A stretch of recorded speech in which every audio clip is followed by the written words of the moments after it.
Laura Sarabia, la ex jefa de gabinete de Gustavo Petro, que había caído en desgracia el año pasado, ¿se acuerdan? Por cuenta de sus líos judiciales, ninguno de ellos resueltos, ha vuelto a ser oficialmente el gran poder en el gobierno de Gustavo Petro. El propio mandatario acaba de nombrarla al frente del DAPRE, del Departamento de la Presidencia, un cargo aún más importante que el que ya tenía y en el que duró tan solo 5 meses, que fue la dirección del DAPRE, el Departamento de Prosperidad Social. Ahora Sarabia no solo va a manejar uno de los presupuestos más jugosos del Estado, como es el presupuesto de la presidencia, sino que también va a ser la jefa de gabinete. Y por si ustedes no lo saben, también va a ser la jefa de la inteligencia, porque tendrá bajo su mando a la Dirección Nacional de Inteligencia. Laura Sarabia vuelve todopoderosa. Hace unos meses hice un perfil de esta funcionaria para la revista Cambio, que me sirvió de base para hacer este podcast, en el que recuerdo quién es realmente esta funcionaria y cómo fue que se cocinó el vertiginoso ascenso de Sarabia al Olimpo del poder a pesar de todos sus líos con la justicia. Los invito a escucharlo. Laura Sarabia, la ex jefe de gabinete, esta mujer cristiana, de ideas conservadoras, menuda, pero de armas tomar, que a sus 28 años se convirtió en la dueña de Gustavo Petro, está de vuelta.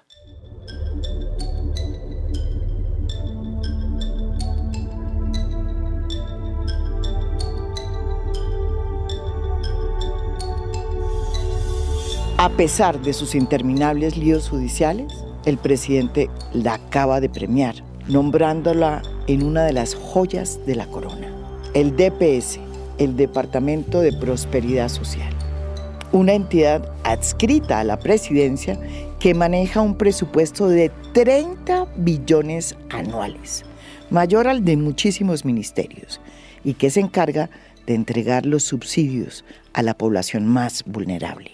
Este puesto, desde luego, pues va a volverla aún más poderosa, porque va a manejar la chequera más abultada del Estado, que entre otras cosas puede servir para pavimentar su carrera política. Su regreso fue teatral y se produjo el 5 de septiembre pasado. En las horas de la mañana, Laura Sarabia llegó al búnker de la Fiscalía a rendir un interrogatorio dentro del proceso que tiene abierto desde junio pasado, cuando su ex niñera, Marelvis Mesa, la denunció por abuso de poder. Fuertemente escoltada, Sarabia se bajó del carro, en compañía de su abogado, y entaconada se abrió camino con paso firme por entre los flashes de las cámaras, con la soltura y seguridad de una modelo de pasarela.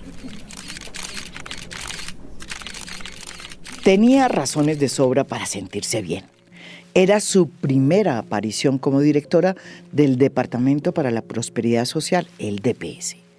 Los medios que ella tanto mimó durante los 8 meses que gobernó a Colombia estaban abriendo sus páginas web con las fotos de su ceremonia de posesión, ocurrida el día anterior, en las que se veía un presidente muy contento de volverla a recibir en Palacio. Su nombramiento era también una demostración, digamos la verdad, de que seguía teniendo una gran influencia sobre él, sobre el presidente, porque había conseguido ganarle la partida a buena parte de sus asesores, que no veían conveniente que Laura Sarabia regresara al gobierno, cuando estaba de por medio un proceso judicial y estaba a puertas además de saber si iba o no a ser imputada. Al presidente no le importó que Sarabia llegara con un bulto lleno de cuestionamientos, ni que hubiera sido la protagonista del escándalo que más daño le ha hecho a su gobierno. Esta noche apareció muerto un coronel que trabajaba en inteligencia de la Presidencia de la República. Era uno de los investigados por las chuzadas a la exniñera de Laura Sarabia. Catalina Vargas, ¿qué se conoce de la muerte del coronel? Jorge Alfredo, lo que se sabe hasta el momento es que se trata del coronel Óscar Darío Dávila, jefe de coordinación de protección. Ese día de septiembre se notaba que a Sarabia le resbalaban todos esos señalamientos. Nunca, además, le ha dado la cara a las acusaciones de su exniñera, quien la señaló de hostigarla y de forzarla a que se hiciera una prueba de polígrafo, con el fin de que aceptara su participación en un robo de $7,000 que habían sido sustraídos de su apartamento en enero de este año. Sarabia también nos debe la explicación de por qué la policía, que supuestamente estaba investigando el hurto en su casa, recurrió a trampas, a fuentes falsas, para interceptar el teléfono de la exniñera que la había denunciado. A esto se suma la pelea de barrio que protagonizó con su antiguo jefe, el ex senador Armando Benedetti. Se sacaron los trapos sucios en los medios y todo lo que filtraron demostró que en el gobierno del cambio, lo político y el poder estaban funcionando con las mismas mezquindades de siempre. Mientras Armando Benedetti le filtraba sus audios a semana en los que la maltrataba verbalmente, Laura Sarabia llamaba a los directores de medios con los que ella tenía empatía a dejarles escuchar los audios de Benedetti, en donde, según ella, el senador la insultaba y la chantajeaba. Si antes te sentías amenazada, ahora sí es culo de amenaza. Y me dices, hijueputa, cuando culo quiere que esté allá en Bogotá, y me dices cuando culo quieres empezar a pelear, o cuando culo quieres arreglar. O sea, que decir, ustedes están acá por mí, hijueputa, por mí.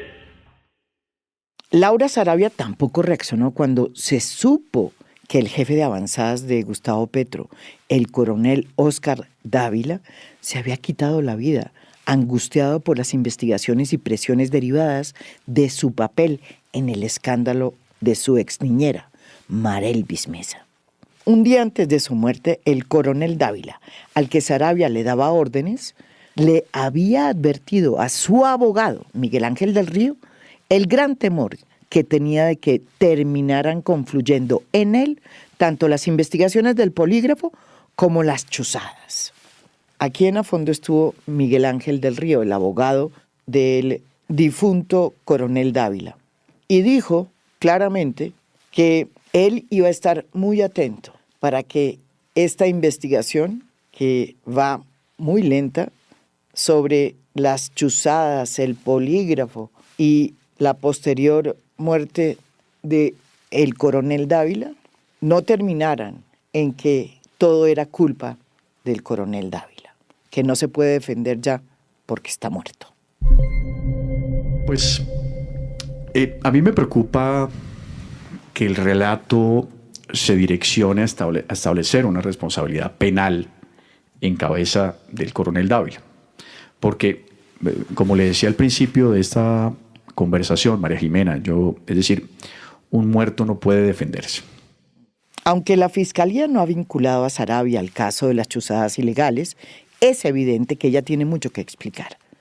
Es difícil creer que ella, que era la beneficiaria de toda esta pesquisa, porque todo comenzó por el robo a su apartamento de los $7,000, no se hubiera enterado de que sus subalternos pusieron todo el aparato del Estado recurriendo a chuzadas, trampas, presiones a testigos y a fuentes falsas para incriminar a una niñera.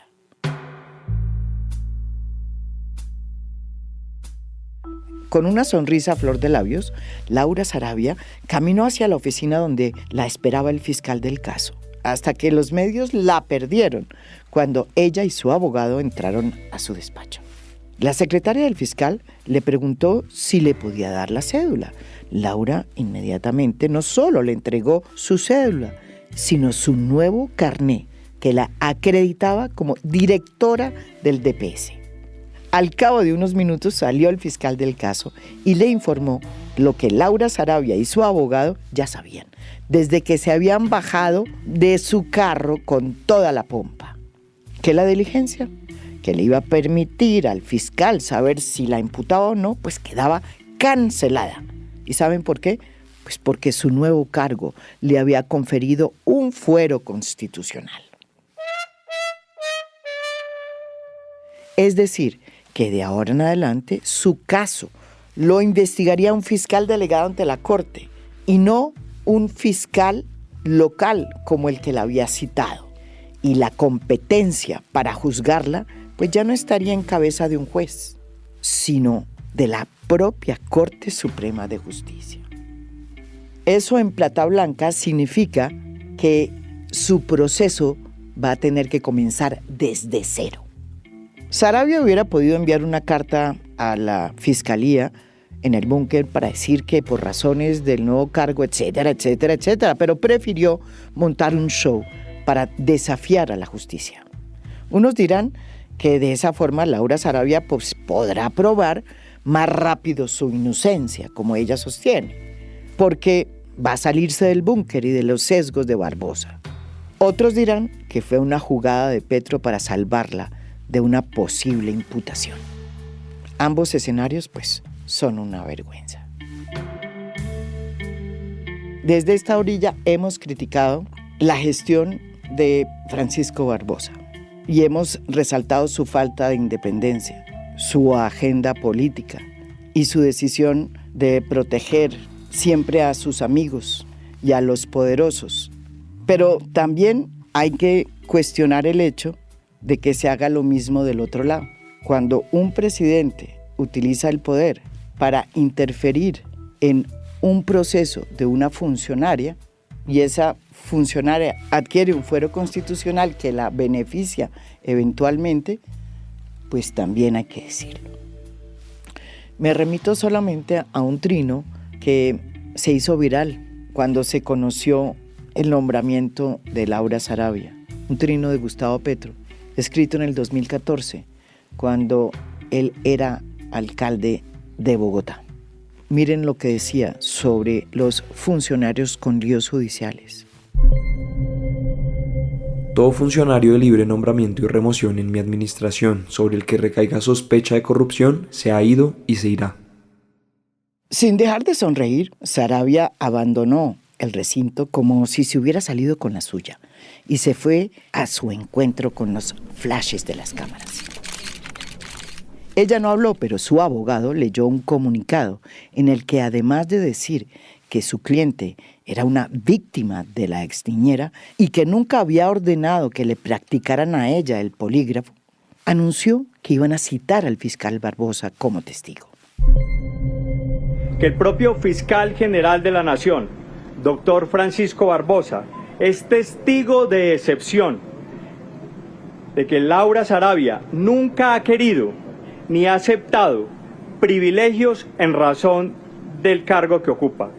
Motivo suficiente para que la defensa lo llame a rendir declaración. No tememos a la búsqueda de la verdad en una recta administración de justicia que respeten las garantías y los derechos procesales. Por eso la defensa ha radicado una petición el día de hoy para que, mediante una solicitud que estamos haciendo de manera respetuosa, sea convocado a declarar el doctor Francisco Barbosa.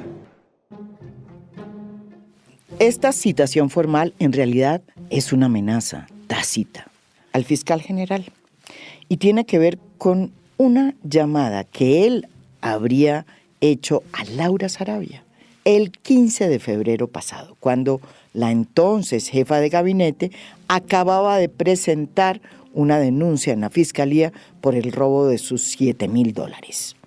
Según lo reveló el abogado Miguel Ángel del Río, que dice que Sarabia tiene el registro de esa llamada, el fiscal Barbosa le habría dicho a Laura que él estaba pendiente de su investigación y que estaba ahí para apoyarla. El anuncio de que iban a citar al fiscal Barbosa para posiblemente acusarlo de tráfico de influencias era en el fondo el objetivo del show. y la razón por la cual habían montado la pasarela. Pero, ¿y quién entonces es esta mujer de 29 años que, a pesar de su poca experiencia, es capaz de amenazar al fiscal Barbosa, de desafiar a la justicia con un show que los medios se tragaron enterito y conseguir que el presidente la nombre, a pesar de sus líos judiciales, en un cargo que le da un fuero constitucional que evidentemente la beneficia? La historia de cómo una mujer de derechas, de convicciones religiosas, logró ascender al Olimpo del petrismo y convertirse en el gran poder del primer gobierno de izquierda, pues es uno de los enigmas de esta administración. Durante los 8 meses que manejó los hilos del poder, Laura Saravia concentró en ella un poder inconmensurable que terminó por desbordarla. Su vida cambió de manera vertiginosa en muy poco tiempo, sin que hubiera tenido momentos para entender qué era lo que estaba por venir. Hace tan solo 1 año y medio, Laura Saravia era una desconocida pero eficiente asistente del senador Armando Benedetti, un jefe al que ella veneraba y al que había seguido como su sombra durante 7 largos años. A finales del 2021, cuando su jefe decide salirse de la U, un partido de centro derecha, y aterrizar en el petrismo, pues ella llega a la campaña y se siente en el lugar equivocado, como la casita roja. Mientras la mayoría de la gente que trabajaba en la campaña era de izquierda, ella era más bien conservadora, tirando a la derecha. Mientras muchos hablaban de la agenda de cambio, ella prefería el mundo castrense y el de la seguridad. Mientras en el petrismo había un gran debate en torno a los derechos sexuales y reproductivos de las mujeres y de la necesidad de incluir a la población LGBTIQ+, ella se distinguía por los valores de una joven cristiana. Saravia era hija de un militar de la Fuerza Aérea y siempre les dijo a sus amigos que su mayor aspiración era la de llegar a ser ministro de Defensa. Sin embargo, poco a poco fue encajando como la mano derecha de Armando Benedetti. Y los prejuicios que tenía frente a Gustavo Petro, que eran evidentes y que todo el mundo los conocía, se fueron evaporando. Cuando ella dio su testimonio ante el Consejo Nacional Electoral, que la llamó dentro de la investigación que se abrió sobre la posible entrada de dineros en la campaña de Gustavo Petro, que no habrían sido registrados en sus cuentas, ella dijo lo siguiente.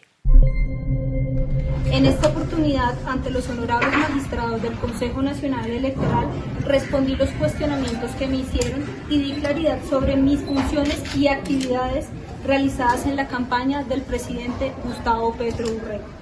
Reiteré que mi rol en la campaña era la construcción de la agenda del entonces candidato presidencial y que no tenía relación alguna con la financiación de la campaña.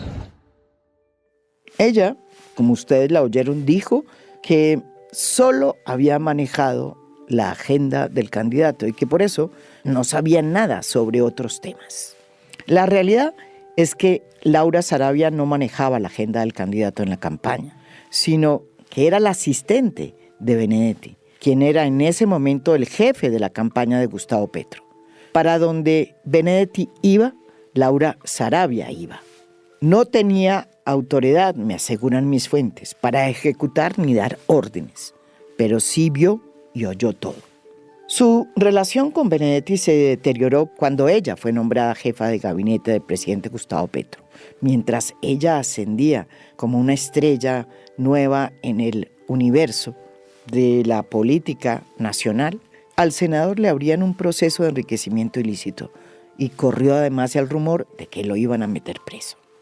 Ella, que tenía las llaves del poder, decidió sacar a Benedetti del llavero, acto que fue considerado como una traición por el ex senador. No obstante, Laura Saravia se montó en ese potro del poder y a pesar de su corta experiencia en estas lides, lo manejó tan bien que terminó superando a su maestro. A los pocos meses ya se mandaba sola y fumaba bajo el agua. Hablaba con ministros, embajadores, se daba el lujo de tocar temas de economía en los consejos sin saber mucho de ellos, que ella misma convocaba y era la que se encargaba de llamar a las personas para ofrecerles los cargos y para pedirles la renuncia.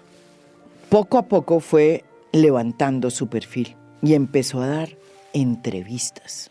Fue elegida por la revista Forbes como una de las mujeres más poderosas de Colombia y en una entrevista al Tiempo no descartó incluso llegar a ser presidente de Colombia.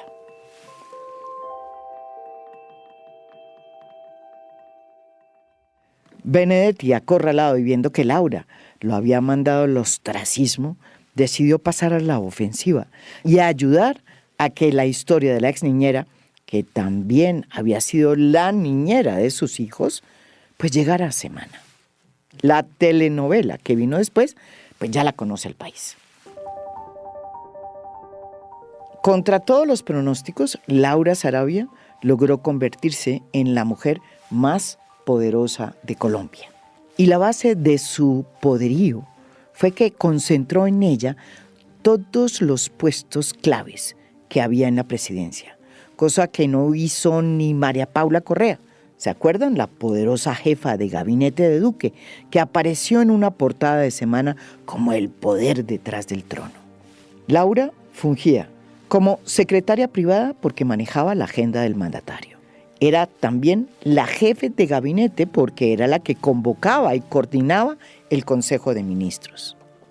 A estos dos cargos se sumaba el de ser la alta consejera para comunicaciones, lo que le daba el poder para manejar la estrategia frente a la prensa, a los dueños de medios, con los que hablaba de tú a tú.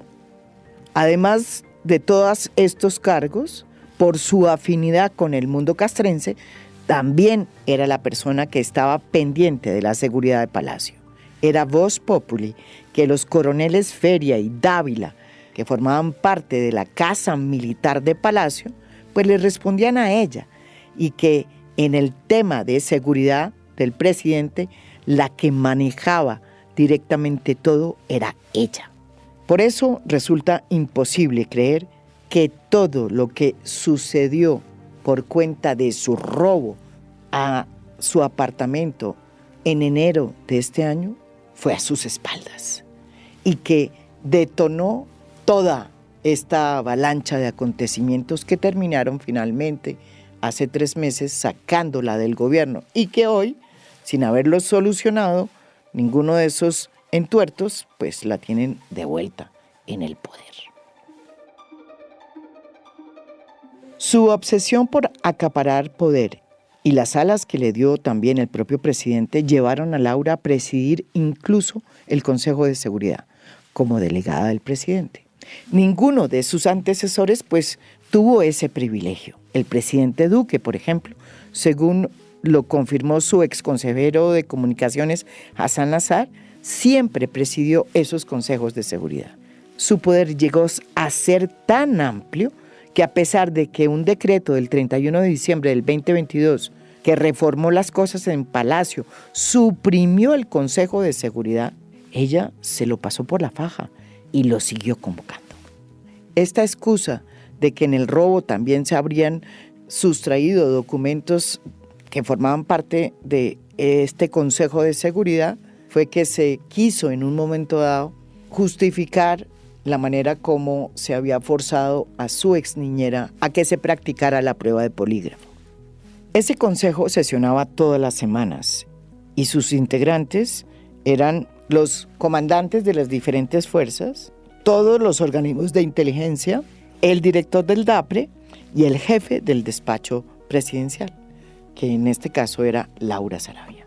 Durante sus 8 meses, nadie que no fuera ella podía entrar al despacho del presidente. Y hasta los directores del DAPRE y el secretario jurídico tenían que reportarle primero a ella para ver si el presidente estaba disponible. Saravia mandó construir una puerta de seguridad en el piso 3 donde queda el despacho de Gustavo Petro y ordenó que todas las consejerías que quedaban ahí pasaran a otros despachos para quedarse con el monopolio del acceso al presidente. Se convirtió en la cancerbera del poder y por ahí derecho en el poder mismo. Sorprende que un presidente como Gustavo Petro, que ha sido muy cauto y respetuoso de no intervenir en el proceso que la Fiscalía tiene contra su hijo Nicolás, pues no haya escatimado esfuerzos para ver cómo le tira el salvavidas a Laura Saravia. Es cierto que la sed de poder de la nueva directora del DPS es insaciable y que ya aprendió a usarlo en beneficio propio. Sin embargo, también es verdad que el responsable de que ella esté sentada en ese trono no es sino Gustavo Petro. Esto es A Fondo. Mi nombre es María Jimena Duzán.